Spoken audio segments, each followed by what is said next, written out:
this next hotel is malayo. Mga nasa 1 hour din yung biyahe. But we are both really excited to this whole trip namin because it's all about relaxing. A good hotel na may magandang onsen based on reviews and pictures. We're here na sa Takasayamana Hotel. Sobrang ganda nitong hotel na to. Ang ganda ng vibes, nakaka-relax. Tapos, medyo luma na siya pero ang ganda talaga eh. Nakapag-check-in na rin kami pero we're waiting pa. Kaya sabi, pwede kami dito uminom ng coffee habang naghihintay. 3 p.m. pa kasi yung check-in pero medyo napaga kami ng 30 minutes. Dino-double check muna nila yung room na pag-i-stayan namin. At dahil medyo maaga pa siguro kami kaya wala pang taong pagdating namin. Parang solo namin yung buong lobby area. Kaya naman habang naghihintay, nag-ikot-ikot muna kami dito sa hotel. Ito yung pinakaunahan ng hotel. Merong mini pan, tapos may mga Japanese koi. Sobrang daming koi, tapos ang lalaki talaga nila. Paglabas mo dito sa hotel, ang makikita mo lang talaga bundok saka mga puno. Wala ka rin makikita masyadong mga convenience store or mga restaurant sa paligid. So, okay na daw yung room. Binigay na sa amin yung susi. So, nasa 6th floor ulit kami. Pasok na tayo dun sa kwarto. Excited na ako makita yung kwarto natin. Ako, chika! Room tour! Okay, tignan natin tong bathroom. So, sa bathroom, merong ang bathtub. Tapos, meron din tayong sink. And meron tayong toilet. Simple lang siya pero malinis naman. May bidet na rin.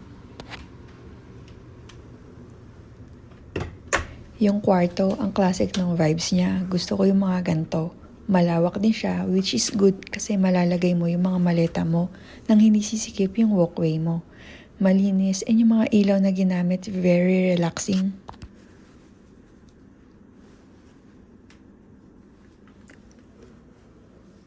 Tignan natin kung ano yung view makikita sa labas. So, bundok siya saka puro puno na may mga konting snow.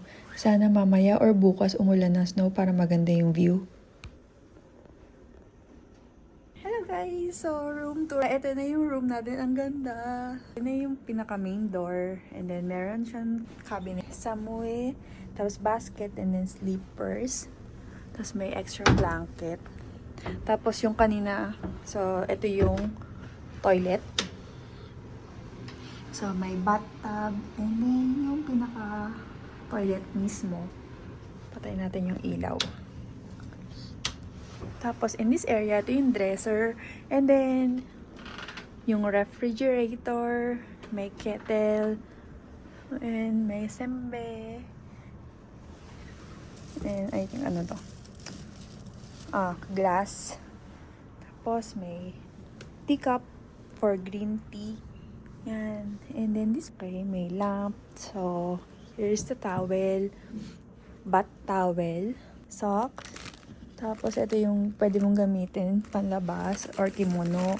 And then this one. Ano ito? Let's see what's inside. So ito yung towel, I think. Towel, so pwede mo siyang dalhin sa baba. And then, wala na. So, may mini TV. Tapos, may sleepers ka. Pag gusto mo lumabas, yan yung gagamitin mo sleepers. Tapos, may sofa. And then, yung dalawang bed. Tapos, ang ganda ng view. Although, ano lang siya, bundok lang siya. Pero, syempre, gusto ko yung mga ganyang view. Meron din silang pool dito. So, meron nga silang swimming pool dito sa labas. And I think pag summer mo lang siya magagamit kasi sobrang lamig talaga ngayon. Dito sa baba, nandito yung public onsen nila. Ayan yung pambabae saka yung panlalaki. Mamaya mag-o-onsen tayo. Pero ngayon, ikutin pa natin tong hotel kasi sobrang laki talaga niya and marami ka makikita. So, ito yung waiting area nila. Pwede kang tumambay dito. May heater dito para hindi masyadong malamig. May massage chair din sila doon kung gusto mo. May bayad nga lang. Another chilling area for me kasi malapit lang sa onsen. Tapos, may mga vento machine sa paligid. And dito rin sa first floor, meron din foot bath. So, kung ayaw mo na mag-onsen or ayaw mo pa mag-onsen, pwede ka pumunta dito para mag-foot bath. Ayan, may mga towel na rin para hindi mo na ibababa yung towel mo. Try namin gamitin tong foot bath mamaya o kaya bukas pag wala pa masyadong tao. Ito yung hallway papunta dun sa lobby saka sa restaurant. Meron din silang shop dito, so pwede ka mamili ng mga souvenir o kaya ng mga inumin. Quick OOTD muna tayo. Ito yung mga gusto ko sa Japanese hotel. Kasi mostly ng pinag-i-stayan namin, provided na nila yung mga yukata na pwede mong isuot sa buong stay mo sa hotel. Meron na rin jacket para pag nilalamig ka. Mag-onsen na tayo. Sakto yung oras ng punta ko sa onsen. Wala pang tao, kaya solong-solo ko to. Tignan natin yung outer bath. Nakita ko sobrang ganda nito sa picture, kaya gustong gusto ko talaga dito. Sobrang ganda talaga niya. Tinitignan ko pa lang, nare-relax na ako. Parang gusto ko na agad bumabad, pero maliligo muna ako. Ito yung itsura ng paliguan, saka yung indoor bath. Meron din silang sauna. After namin mag-onsen, lumabas kami para silipin yung papunta doon sa isa pang public bath. Para makapunta ka sa large open air bath nila, kailangan mo sumakay dito sa Yumaguri train nila. Bukas ang umaga may reservation kami sa onsen, kaya bukas sakay tayo dito. At dahil ayaw na nga namin lumabas, nagpa-reserve na rin kami ng dinner dito. Medyo may kamahalan lang yung dinner pero I think sobrang worth it naman. Akala ko nga simpleng shabu-shabu lang yung order namin. Pero yung dinner pala is kaiseki meal, kaya sobra palang dami. Yung kaiseki meal guys is yung traditional Japanese cuisine. Marami ako makakain, for sure na first time ko lang matitikman. Pero kakainin natin lahat to para sa experience. In fairness, lahat ng tinitikman ko masasarap lahat. Wala pa akong hindi nagugustuhan. Yung ibang pagkain nito dahil nga first time kami, hindi kami masyadong familiar. Kaya minsan nagtatanong kami kung para saan to, saka paano siya kainin, and kung ano yung ingredients nila. Busog na ako. So may English pa. Ito, umisu. Masarap siya. Para siyang wine. Pero yung maasim yun. So, appetizer pa lang guys. Busog na ako. So mayroon pang main dish which is yung seafood and yung shabu-shabu. Sobrang daming pa.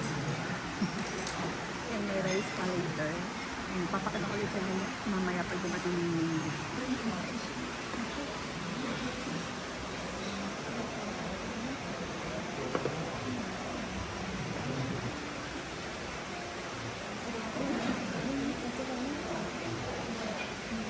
So, ang next dish natin ay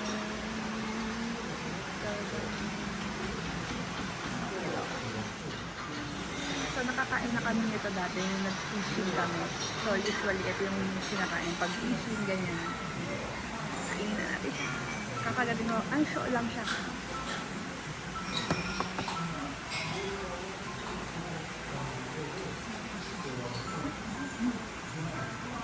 Gusto ko naman tong fish natin. Kasi shock nga lang siya. Ayoko yung may sauce. Hindi ko gusto nga yun.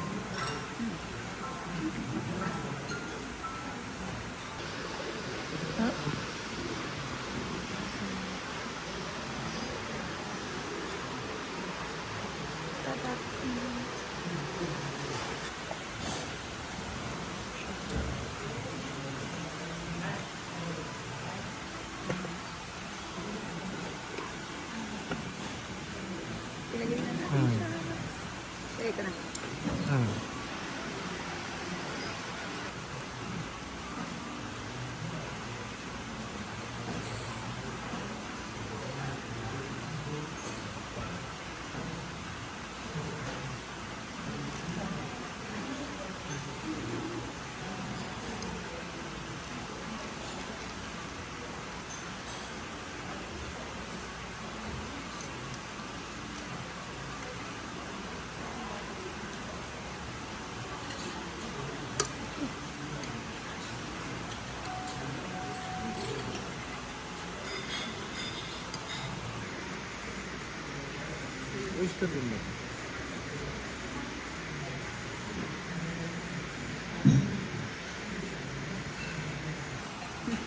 May last pa pala, dessert. Akala namin wala nang dessert. Sobrang kabusagan ng mamadali na kami. Akala namin tapos na. Pero sabi ng staff sa amin, meron pa kayo dessert. Ano pang birato? Balik kami.